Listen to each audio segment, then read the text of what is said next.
Last time I did a video of the Caravan going up and the Caravan going down. The one thing that I didn't show was how easy these stairs would have put up.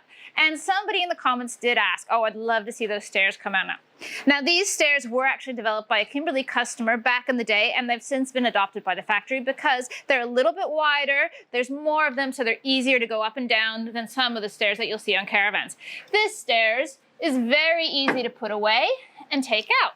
So we just pull up the step, it goes under,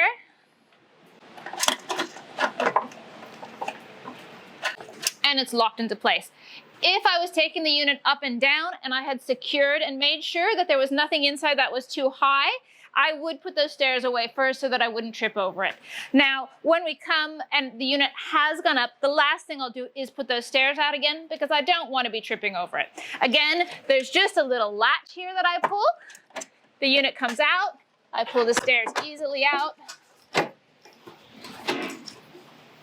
and we're all ready to go. If you find these videos helpful, I please ask that you subscribe as it does help us a lot.